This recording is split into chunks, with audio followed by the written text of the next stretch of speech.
que encontré y he subido al blog. Muy bien, entonces empieza la grabación, así que vamos a revisar la actividad 15 para colocar o conocer el tema de ahora, sobre la era del caucho.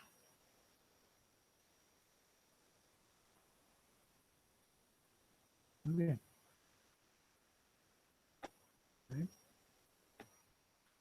Bueno, se ha movido un poco, pero ahí se puede ver que el título es Explicamos situaciones en las que se vulneran los derechos de los pueblos indígenas u originarios. Bueno, como mencioné hace un momento, ahora valoramos mucho más a todos los pueblos de nuestra nación, a todas las naciones, a todas las culturas. Y yo creo que esto empezó en los años 70 con el gobierno del general Velasco, cuando se comenzó a hablar mucho de nacionalismo y de peruanidad. Pero esto así no era antes, ¿ya? Y vamos a ver un periodo de nuestra historia que data de los primeros años del siglo XX. Hay que recordar que en los primeros años del siglo XX había todavía muchas formas de pensar que hoy día calificaríamos de racismo. Y de hecho, en esa época se pensaba que existían todavía razas humanas, y que había algunas razas mejores que otras, ¿ya? Entonces, claramente no era algo que ahora diríamos científico. Había una pseudociencia que lo justificaba y había muchas personas que creían eso en todo el mundo. Recuerden nada más que estamos hablando de épocas anteriores al nazismo, ¿no?, que sirvió de base para matar también a millones de personas. Así que esa forma de pensar ya estaba en la mente de muchos peruanos cuando ocurrió este problema, esta cosa grave que fue la era del caucho. Y lo primero que se nos plantea es leer dos textos. Fuente 1, el caucho, un auge pagado con la vida de miles de indígenas. En una foto que proviene de Colombia, y bueno, habla del Putumayo, ¿no?, que en esa época era peruano, pero que luego pasó a Colombia, y se nos muestra ahí a un grupo de nativos con un francés, ¿no?, Eugene Robuchon. Y bueno, la idea aquí esencialmente del texto nos habla de esto de la era del caucho. Ahora, hay que reconocer que esto coincide también con el desarrollo de la industria del automóvil. Ya se usaba el caucho antes, se hacía, por ejemplo, ya había bicicletas, por supuesto, pero luego ya con la creación de los motores y el desarrollo de lo que va a ser la gasolina, es decir, un derivado del petróleo convertido en gasolina, va obviamente a surgir la creación del auto. Y para que hubiesen autos y luego las motos, tenía que crearse obviamente las ruedas. Ya se había, eso ya era conocido, pero por supuesto se usaba muy poco.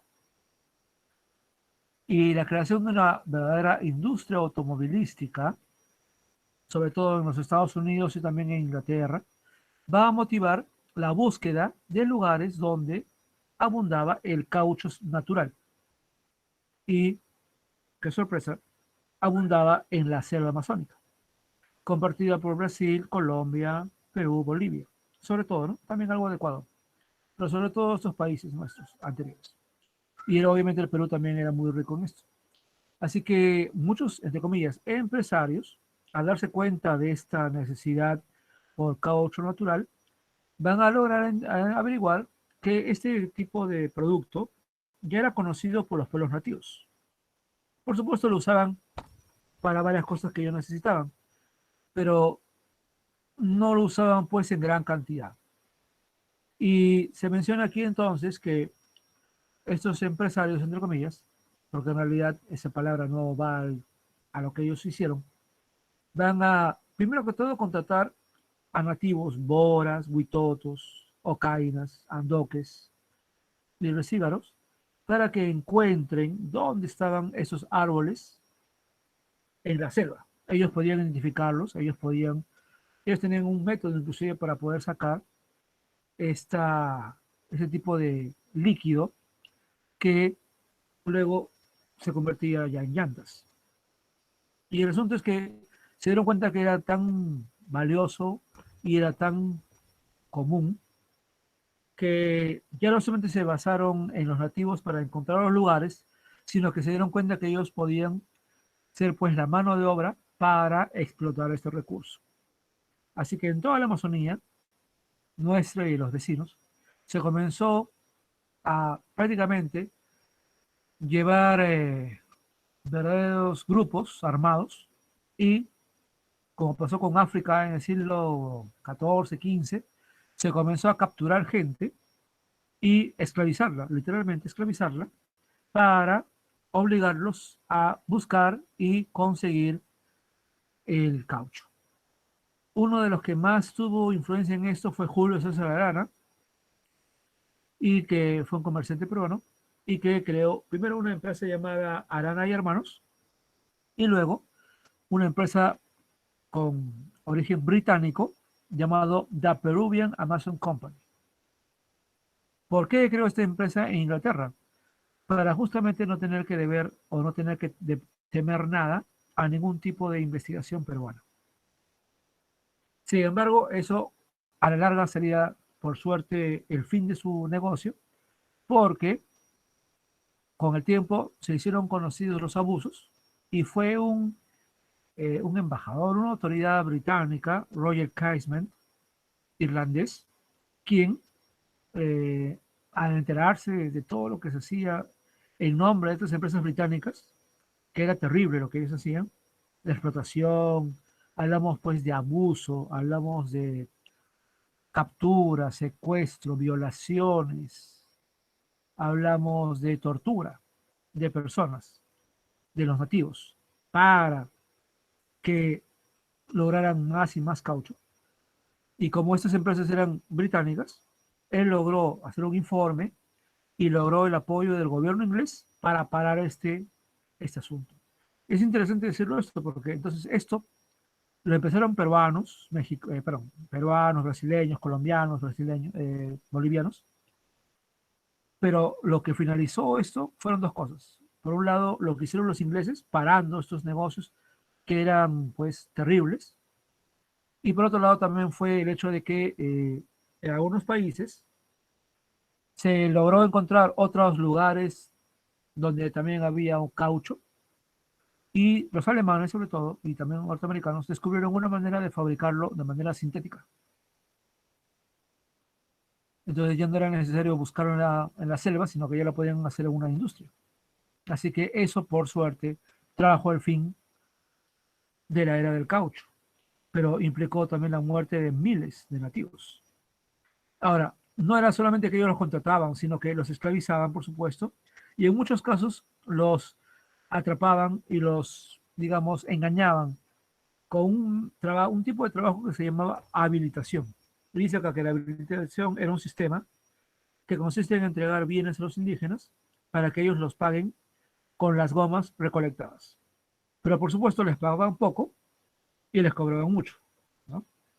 De tal manera que las personas, los nativos, quedaban siempre endeudados. Ya hablamos de esto. En la colonia, este tipo de método tenía un nombre. No sé si alguien se acuerda cómo se llamaba el nombre. Lo hacían los corregidores. Repartían mercadería y luego cobraban caro a sus indios. ¿Alguien se acuerda cómo se llamó el negocio?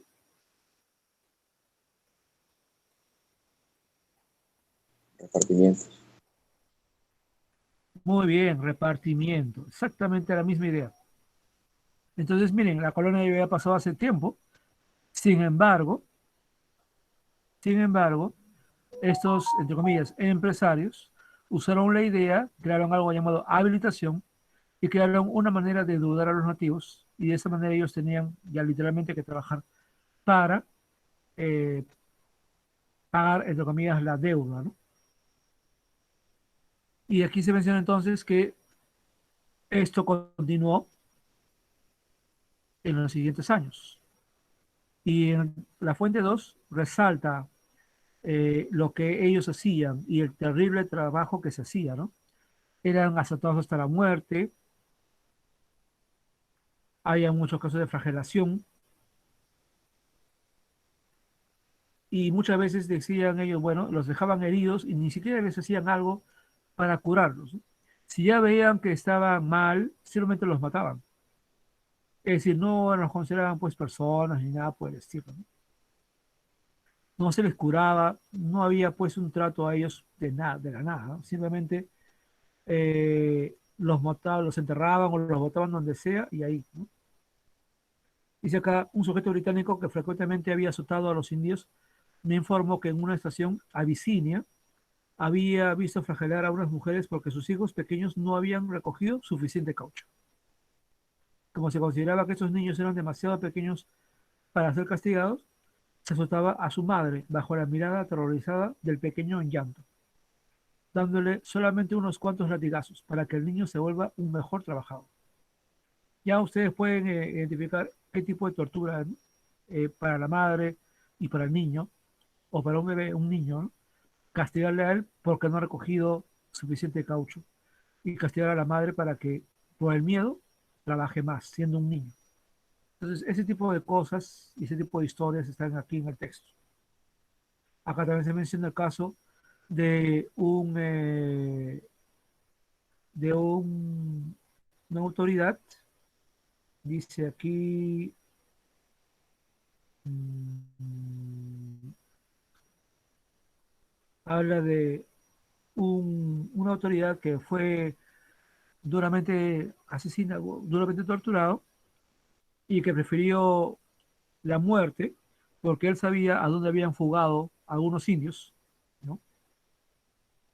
Y acá habla de un jefe, ¿no? Un jefe que le cortaron los brazos y las piernas y que lo interrogaron, pero que prefirió morir antes de decir, delatar al refugio de los que habían huido. Y hay que decir acá que los indígenas o indios tuvieron varias acciones frente a esto. Muchos huyeron, o muchos intentaron escapar y lo consiguieron, otros seguramente no, y seguramente fueron masacrados por intentar huir, y justamente fue así para causar miedo a los demás para que no escapen. Pero también hubo los que resistieron. Hace un momento estoy viendo un video de una danza llamado Las Correrías del Caucho.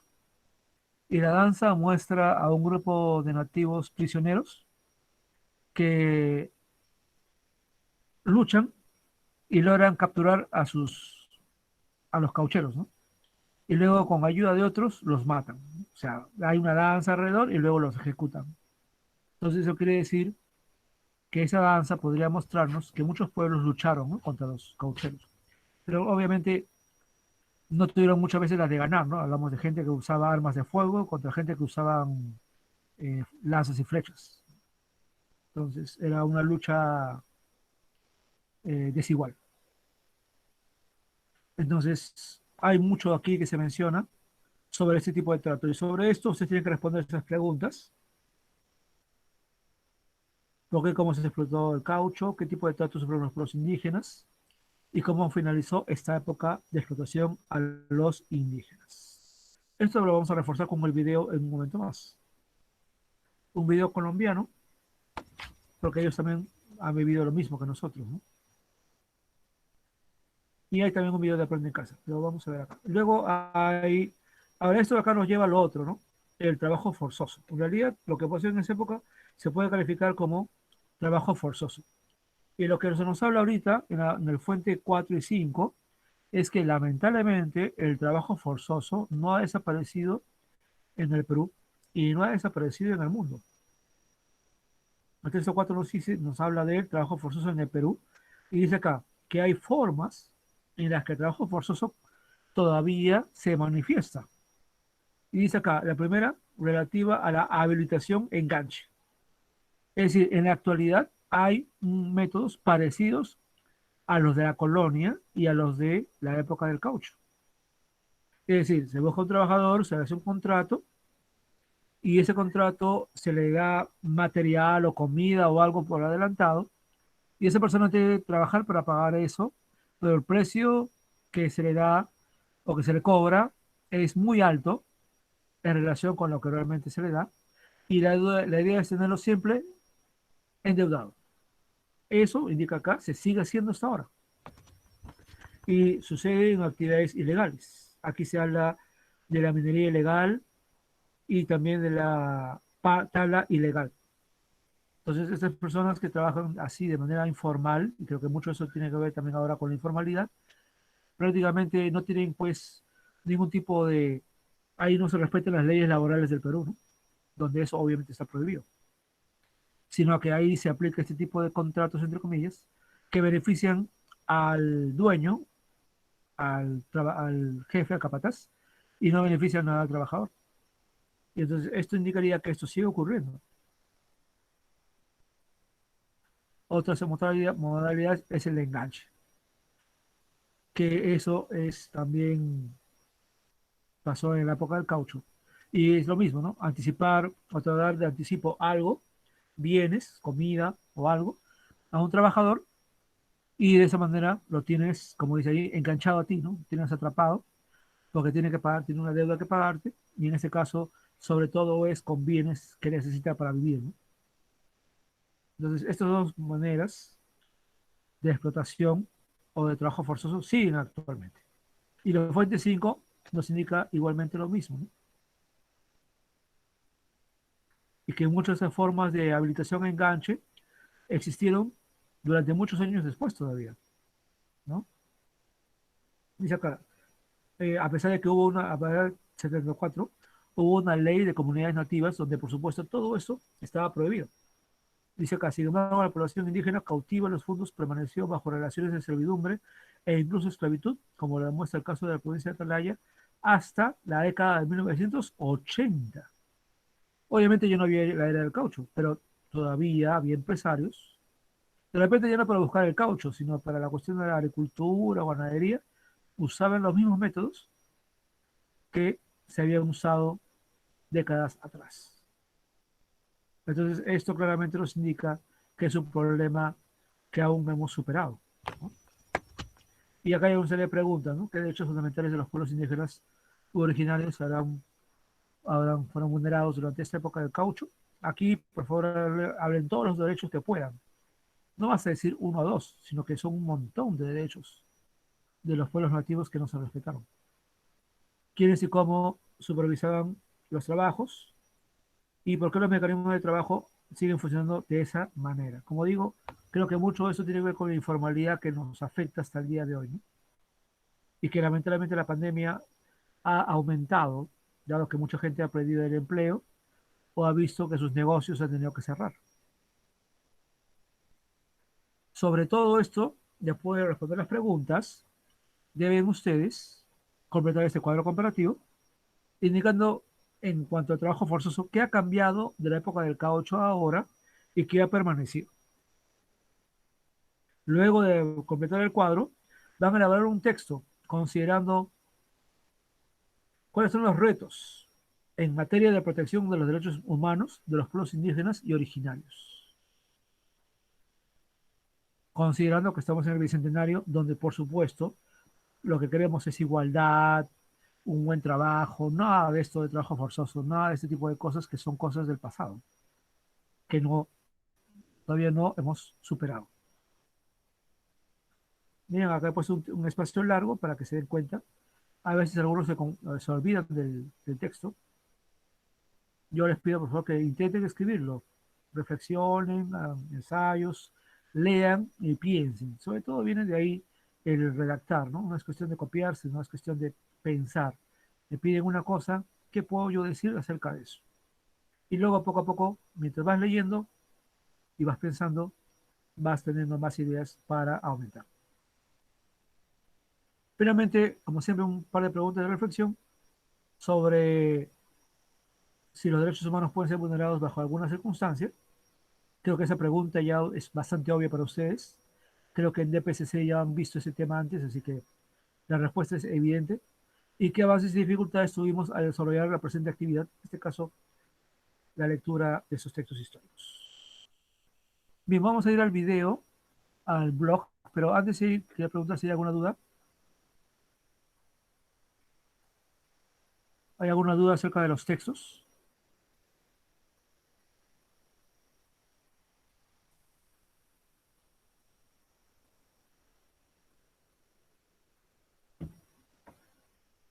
¿Ninguna duda? ¿Se entiende todo?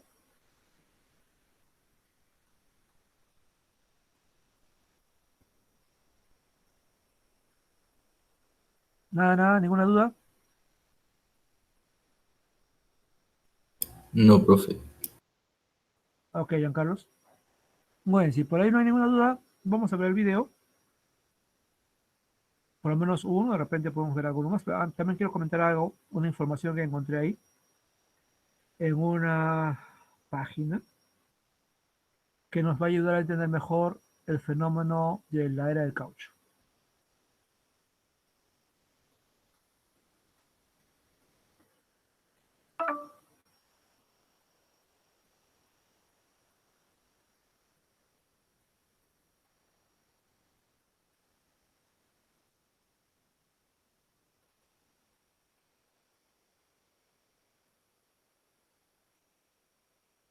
Muy bien, está cargando ahí.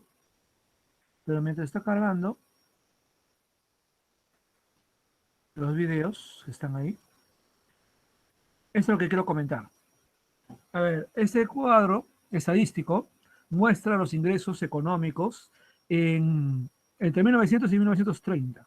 Para ubicarnos bien, de 1899 a 1919 hubo un periodo llamado República Aristocrática. ¿Ya?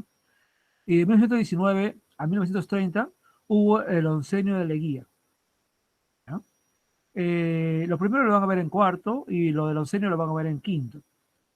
Pero lo interesante acá es que estamos hablando del inicio del siglo XX. Y acá se puede ver las exportaciones peruanas en esa época. Como pueden ver, exportábamos azúcar, algodón, caucho, lana, petróleo, cobre, como lo más importante que Perú exportaba en esos años, ¿no? Y todo lo demás está en otros, por la cantidad que es menos, ¿no? Ahora, lo que se puede ver claramente es que nuestra principal exportación era la azúcar, ¿no? Y eso básicamente porque las grandes haciendas costeñas se dedicaban a la producción del azúcar que se vendía a Europa y a Estados Unidos.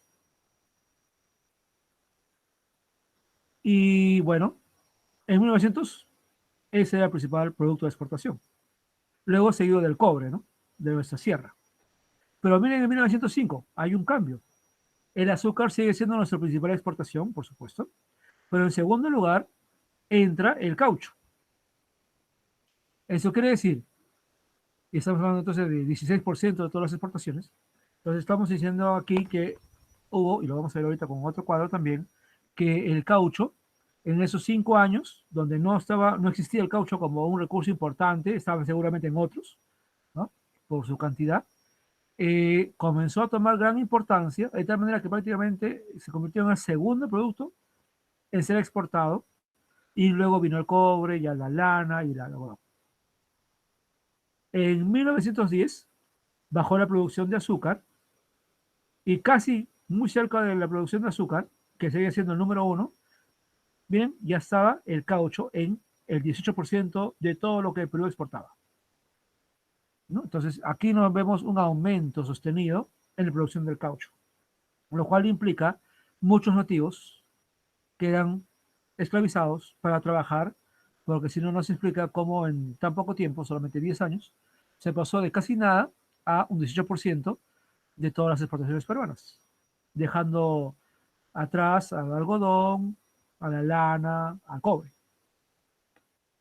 Para 1915 ya se nota el cambio, ¿no? El azúcar sigue siendo el número uno, el algodón tomó su lugar, el petróleo, que se comenzaba a exportar en Piura, también continúa, y el cobre se convierte en el más importante, y ya baja el caucho. ¿Por qué bajó el caucho? Justamente porque ya para esa época ya habían encontrado otras fuentes de caucho en otras partes del mundo, y sobre todo porque se había logrado crear la vulcanización del caucho, con lo cual ya había el caucho sintético. Y como pueden ver, a partir de ahí, poco a poco, por suerte, el caucho comenzó a desaparecer como recurso, ¿no? Porque esto implicaba la salvación de muchas personas. Pero miremos este caso, la producción de caucho del área del Putumayo, de la compañía de los hermanos Arana, antes de convertirse en la Peruvian Amazon Company. En 1900 ya habían logrado extraer 15.000 kilos explotando nativos. Pero miren que el año siguiente ya eran 54.000. Estamos hablando de más de 3 veces. ¿Cuántos nativos habrán muerto para lograr ese impresionante aumento? Y al año siguiente ya era el doble, 123.000, más de 123.000. Al año siguiente no llegó al doble por suerte, pero sí hubo un aumento sostenido, por lo menos un 30%, más de 200.000 kilos. Obviamente todo esto era explotando nativos. Para el año siguiente ya era casi el doble, miren, 343.000, más de 343.000. Para 1905 ya no había el doble, pero había aumentado también significativamente a más de 470.000 kilos que se exportaban y se vendían. Al año siguiente, ya eso sí casi se dobla a 844.000, más de esa cantidad. Entonces, esto nos muestra pues justamente lo que pasa, ¿no? Entre 1900 y 1905, 6, y sabemos que seguramente en los años siguientes aumentó más hasta que después ya comenzó a decaer. Pero esto implica una gran cantidad de material que era logrado bajo coacción, amenazas, castigos, torturas, asesinatos.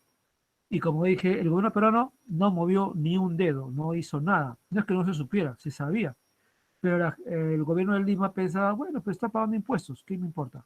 Y además son indios, ¿qué importa? No había ningún tipo de consideración hacia ellos, porque denuncias sí hubo. ¿Ah? Esto es importante indicarlo. ¿Ya? Denuncias hubo, pero acción del Estado, nada que ver. Aquí está el video de Aprende en Casa, que también les va a ayudar a la respuesta, porque ahí hay dos textos, y en uno de ellos y hay un tercer punto, que es el video, que es este de aquí, ¿ya? Que trata el tema. Entonces yo quería que, bueno, acá también hay unos videos, les recomiendo ver los 3 videos, ¿ya? Bueno, los 2 videos, porque vamos a ver el video colombiano, ¿ya? Que es corto.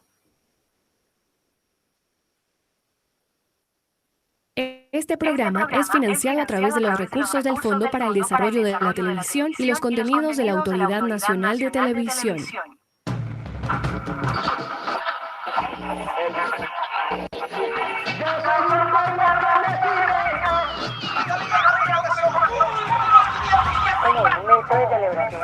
Qué rico esto que está pasando. Ustedes amen mi departamento.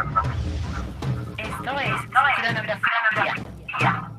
La fiebre del caucho. El rol de caucho es una especie nativa de la cuenca del río Amazonas, que ya ha entrado el siglo XIX. Se convirtió en uno de los recursos más solicitados en el mundo. Países como Estados Unidos e Inglaterra fomentaron una auténtica fiebre del caucho que afectó a los pueblos indígenas de la Amazonía, recolectores principales de la preciada goma. ¿Sabe usted qué fue la fiebre del caucho? No, la verdad no. Pues es como una época en la que descubrieron que había mucho caucho cerca del Amazonas con la frontera con Perú. Los avances tecnológicos que impulsaba la revolución industrial hicieron que la demanda de caucho aumentara durante todo el siglo XIX. La explotación de caucho afectó toda la cuenca del Amazonas. La llamada fiebre del caucho llegó a Colombia en 1880 y se tomó las laderas de los ríos Caquetá y Putumayo. Allí encontraron la variedad cauchera de Hevea guyanense, que aunque no era la mejor, estaba localizada en una zona con una abundante fuerza de trabajo indígena. Disculpen, aquí una aclaración. Todo eso que está por aquí, todo esto de acá era peruano antes. ¿Ya? Todo esto de lo que ellos llaman la zona del Caquetá. Todo esto era peruano. ¿Ya? El Perú llegaba hasta por acá. Luego, en la época de Leguía, fue entregado a Colombia. Y fue entregado a Colombia para que, digamos, Estados Unidos nos ayude y logremos la recuperación de Tacna y Arica. Y ustedes dirán, ¿y qué tiene que ver acá Estados Unidos? Porque Estados Unidos era un garante del Tratado de Lima con Chile, y porque Estados Unidos le había quitado a Colombia el control de Panamá, porque Panamá en realidad era una provincia o un departamento de Colombia. Pero recuerden que en Panamá está el famoso Canal de Panamá, fundamental para el comercio, ¿no? Para pasar rápido Caribe o del Atlántico al Pacífico. Entonces, como Colombia perdió el control o perdió todo ese territorio y Estados Unidos lo manejó hasta hace unas cuantas décadas nada más, había que compensar a Colombia. Así que por ahí hubo unos tejes y manejes y nosotros regalamos esto de acá a Colombia.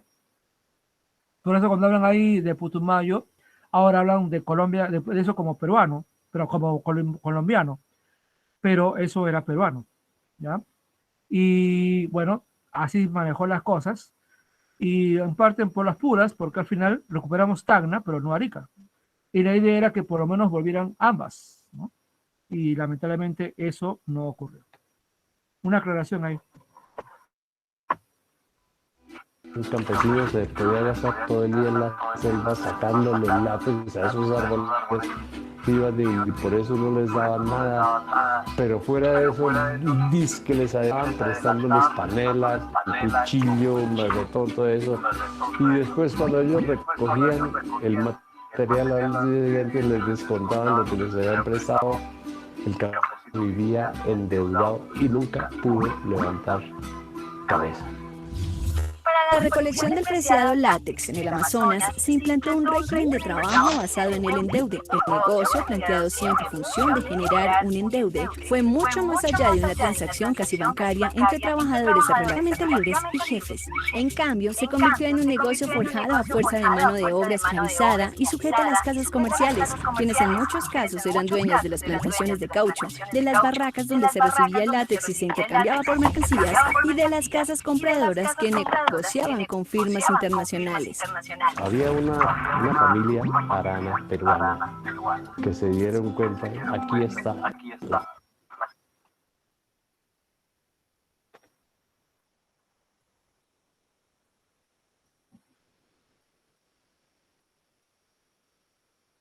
Miren cómo resaltan una familia peruana, ¿no?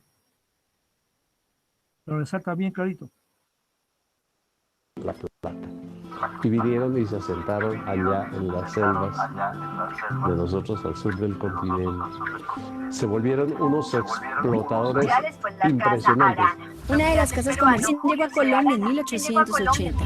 Arana fue acompañado por la Marina del Perú, quienes le ayudaron en la conquista de la Huitosa, como era conocido el territorio de los huitotos. Los indígenas eran vistos por Arana como salvajes que podían ser tratados, explotados y esclavizados. Ya para 1901, Arana se asoció con la firma Larrañaga, Ramírez y compañía, quienes llevaban ya un tiempo explotando caucho en la región. En 1907, la empresa cambió su razón social para convertirse en la Peruvian Amazon Company. Mientras tanto, la población indígena sufrió un descenso radical. Entre 1900 y 1910 murieron alrededor de 40.000 indígenas. Uno de los episodios más recordados de las caucheras fue la quema a una maloca huitoto a finales del siglo XIX a manos del colombiano Benjamín Larrañaga, uno de los grandes socios de Arana. Allí se exterminó el clan Reinisay de los huitoto. Eso producía más que el café o que el petróleo de hoy en día. Era renglón de exportación. Hubo una firma norteamericana que acabó con todo ese negocio que se llamaba B.F. Goodrich.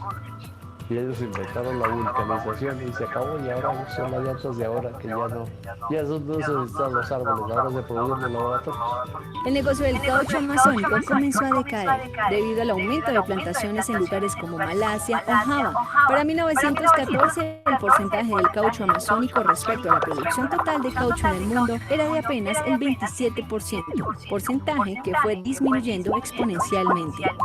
La vorágine de José Eustacio Rivera y Canaima de Rolo Gallegos relataron los ultrajes de los que fueron objeto indígenas de estas tierras. Mucha gente en este país no se interesa suficiente, no nos interesamos suficiente por la historia del país, y es algo que uno necesita, porque si uno no sabe de dónde viene, no sabe qué hacer con lo que tiene. Este programa fue financiado a través de los recursos del Fondo para el Desarrollo de la Televisión y los contenidos de la Autoridad Nacional de Televisión. Muy bien, entonces el programa colombiano nos muestra de una forma muy breve lo que los textos han indicado y resalta eso, ¿no? Entonces, con los otros videos creo que ya ustedes pueden tener un punto de vista más completo. Bien, entonces vamos a ir acabando. No sé si hay alguna duda.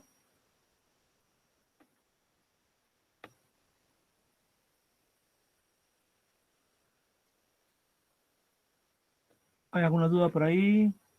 Creo que los videos nos han ayudado. El video colombiano representa mucho porque también ellos reconocen lo que pasó en su territorio y en lo que ahora, bueno, en lo que ahora es su territorio queda el nuestro, ¿no? Solamente que ellos lo llaman la fiebre del caucho y nosotros lo llamamos la era del caucho, ¿no? Y el endeude sería el enganche, ¿no? Básicamente sería otro tipo de forma, ellos lo llaman así, ¿no? Pero es un término muy bien, ¿no? Porque muy correcto, porque prácticamente era eso, ¿no? Endeudar al nativo, al trabajador y tenerlo ahí siempre atrapado y explotado. Si no hay mayores preguntas, un momentito, antes vamos a pasar lista, pero vamos a acabar la grabación.